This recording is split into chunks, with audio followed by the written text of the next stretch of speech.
બધા એમ શીખવાડે છે કે તમારો કંઈક આઈડિયા અલગ હોવો જોઈએ, તમારી કોઈની કોપી હોવી ન જોઈએ, તમારી પ્રોડક્ટ કંઈક યુનિક આઈડિયા હોવો જોઈએ.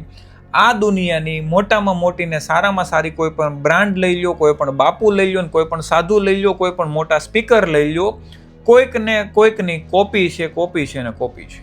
તમને એમ હોય હું પહેલી વાર લાવ્યો તો તમારી પહેલાં વિદેશમાં તો તમારી પહેલાં કંઈક ને કંઈક 10 વર્ષ 20 વર્ષ પહેલાં બની ગયું છે.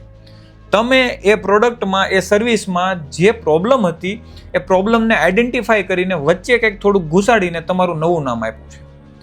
આ વાત જેટલા જલ્દી માને એને વંદન, જેટલા મોડા માને એને ડબલ અભિનંદન. પણ તમે કોઈકની કોપી છો. કોઈનો એવો યુનિક આઈડિયા કે કોઈની એવી યુનિક પ્રોડક્ટ આજના સમયમાં લગભગ રહી નથી કે હું પહેલી વખત લાવ્યો છું માર્કેટમાં.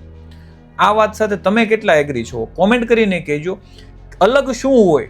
તમારી બોલવાની સ્પીચ, સેમ પ્રોડક્ટને તમે પ્રેઝન્ટ કરવાની સ્પીચ અલગ હોય, તમારી કામ કરવાની સ્પીડ કે બીજા લોકો જે 10 દિવસે કામ આપતા હોય તમે 8 દિવસે કામ આપો તો તમે અલગ બનો, યુનિક બનો. બાકી નવું કાંઈ હોતું નથી સર્વિસ કે પ્રોડક્ટની અંદર. કોઈ પણ હોય, બાપુ હોય તો એકબીજા બાપુ એકની એક કથા કરતા હોય, પોતાની પ્રેઝન્ટેશન સ્કિલ અલગ હોય, એકનું એક પાત્ર હોય, એને કંઈક મનગણન કહાનીથી અલગ રીતે પ્રેઝન્ટ કરતા હોય. જો તમે આ વાત સાથે એગ્રી છો, ફરીથી કહું છું કોમેન્ટ કરજો, અને ખોટું બોલતો હોય તો ખોટું કહેજો. તમે આજે જે પણ નામ વિચારો ને કોઈ કંપનીનું તો એ ઇન્સ્ટા, ફેસબુક અને યુટ્યુબમાં ઓલરેડી કોકે લઈ લીધું હોય છે. તમે કોઈ પ્રોડક્ટ વિચારો ને ઓલરેડી ઇન્ટરનેટ ઉપર હોય છે.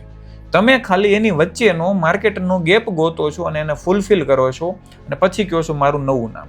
એ કોઈ વસ્તુ નવી નથી. આ હિસાબે નવા લોકો આવે એવું વિચારે છે હું કંઈક નવું યુનિક વિચારું. નવું કાંઈ હોતું નથી ભાઈ. આમાં તમને એમ લાગે છે એક સર્વિસ લ્યો છો એની વચ્ચે ખામી દેખાય છે તો એ ખામીને ફૂલફિલ કરો અને એ માર્કેટમાં તમે લાવો કે આ પ્રોડક્ટની અંદર આ ખામીઓ હતી આજ સુધી, એ અમે ફૂલફિલ કરી છે. નવું નામ આપવું હોય તો નવું લાવો. બાકી આ વાત 100% સાચી છે. કોપી હોય છે.